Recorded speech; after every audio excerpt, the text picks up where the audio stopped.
Hello everyone, welcome back to this video. We left at the 10th shlok in the previous video and we are going to continue with the 11th shlok in this video. So let's start with the 11th shlok, which says, persons who are learned in the Vedas, who utter Omkara and who are great sages in the renounced order enter into Brahman. I shall now briefly explain to you this process by which one may attain salvation. Now coming to the explanation of this shlok. Lord Shri Krishna has recommended to Arjun the practice of Sat Chakra Yoga, in which one places the air of life between the eyebrows. Taking it for granted that Arjun might not know how to practice Sat Chakra Yoga, the Lord explains the process in the following verses. The Lord says that Brahman, although one without a second, has various manifestations and features. Now coming to the 12th shlok, which says, the yogic situation is that of detachment from all sensual engagements, closing all the doors of the senses and fixing the mind on the heart and the life air at the top of the head, one establishes himself in yoga. Now coming to the explanation of the shlok. To practice yoga as suggested here, one first has to close the doors of all sense enjoyment. This practice is called pratyahar, or withdrawing the senses from the sense objects. The sense organs for acquiring knowledge, the eyes, ears, nose, tongue and touch, should be fully controlled and should not be allowed to engage in self-gratification. In this way, the mind focuses on the super soul in the heart and the life force is raised to the top of the head. In the 6th chapter, this process is described in detail. But as mentioned before, this practice is not practical in this age. The best process is Krishna consciousness. If one is always able to fix his mind on Krishna in devotional service, it is very easy for him to remain in an undisturbed transcendental trance or in samadhi. Now coming to the 13th shlok, which says, after being situated in this yoga practice and vibrating the sacred syllable Om, the supreme combination of letters, if one thinks of the Supreme Personality of Godhead and quits his body, he will certainly reach these spiritual planets. Now coming to the explanation of this shlok. It is clearly stated here that Om, Brahman and Lord Krishna are not different. The impersonal sound of Krishna is Om, but the sound Hare Krishna contains Om. The chanting of Hare Krishna mantra is clearly recommended for this age. So if one quits this body at the end of life chanting Hare Krishna and Hare Rama, he certainly reaches one of the spiritual planets according to the mode of his practice. The devotees of Krishna enter the Krishna planet Golak Vrindavan. For the personalist, there is also innumerable other planets known as Vaikuntha planets in the spiritual sky, whereas the impersonalists remain in the Brahma Jyoti. Now coming to the 14th shlok, which says, for one who always remembers me without deviation, I am easy to obtain, O son of Pratha, because of his constant engagement in devotional service. Now coming to the explanation of the shlok. This verse especially describes the final destination attained by the unalloyed devotees who serve the Supreme Personality of Godhead in Bhakti Yoga. Previous verses have mentioned 4 different kind of devotees: the distressed, the inquisitive, those who seek material gain, and the speculative philosophers.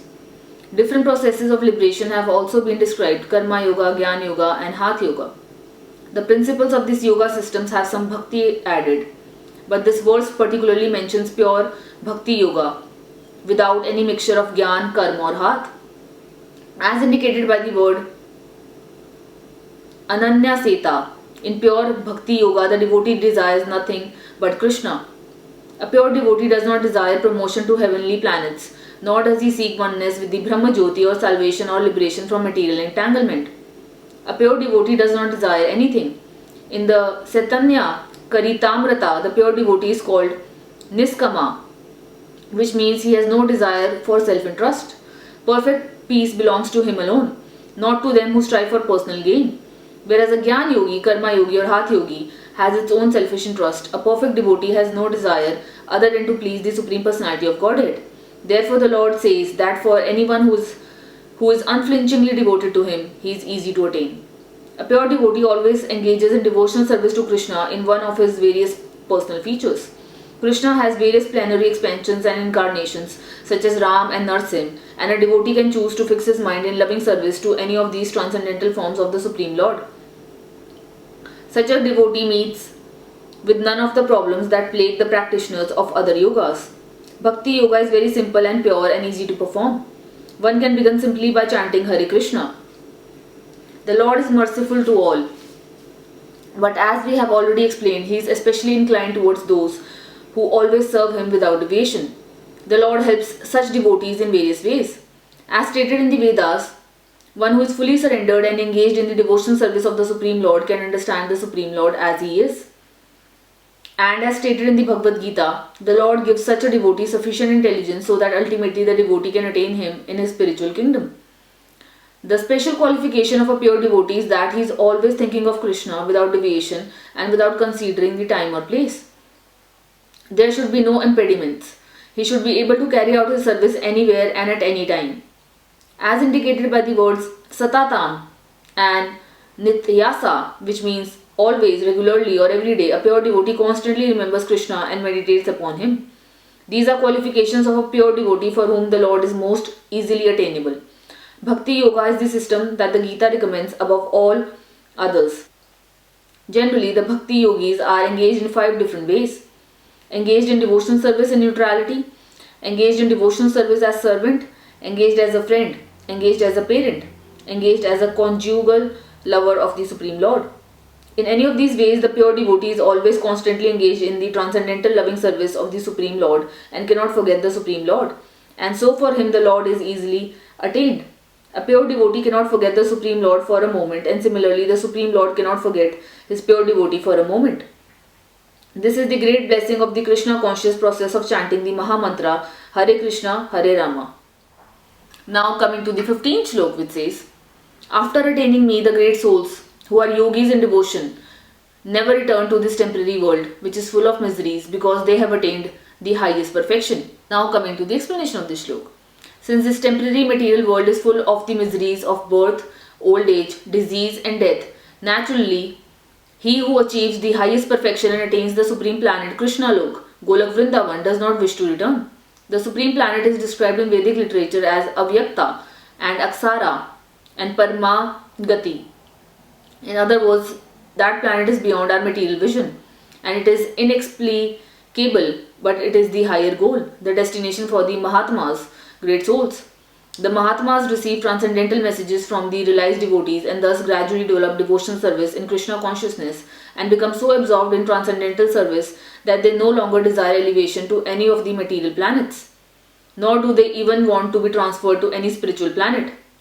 They only want Krishna and Krishna association and nothing else. That is the highest perfection of life. This verse specifically mentions the personalist devotees of the Supreme Lord Krishna. These devotees in Krishna consciousness achieve the highest perfection of life. In other words, they are the supreme souls. Now coming to the 16th slok, which says, from the highest planet in the material world down to the lowest, all are places of misery wherein repeated birth and death take place. But one who attains to my abode, O son of Kunti, never takes birth again.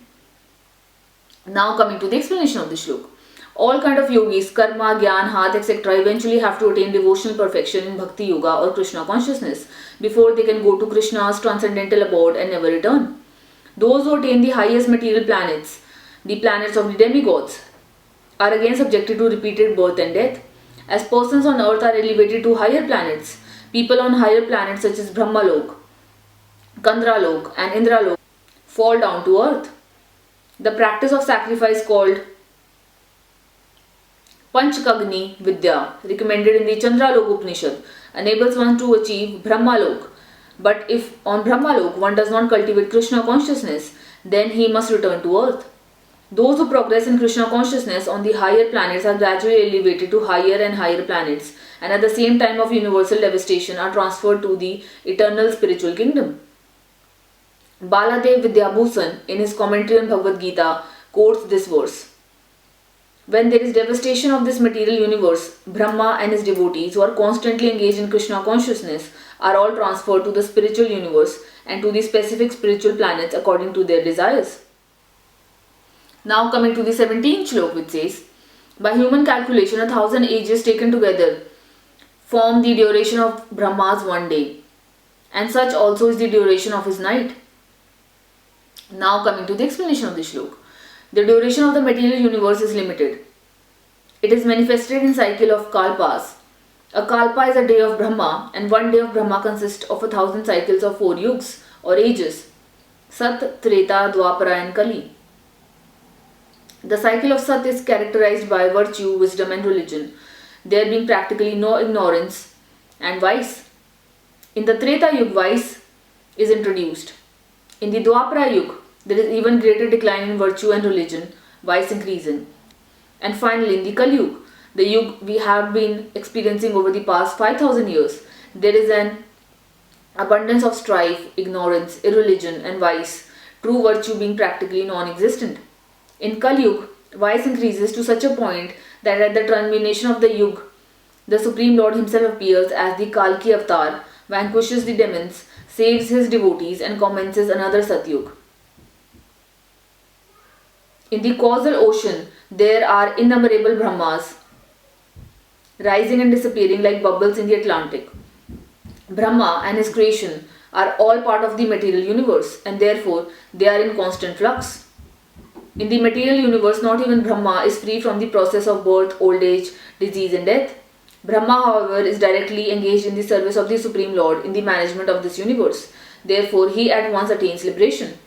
Elevated sannyasis are promoted to Brahma's particular planet, Brahmalok, which is the highest planet in the material universe and which survives all the heavenly planets in the upper strata of the planetary system. But in due course, Brahma and all the inhabitants of Brahmalok are subject to death according to the law of material nature.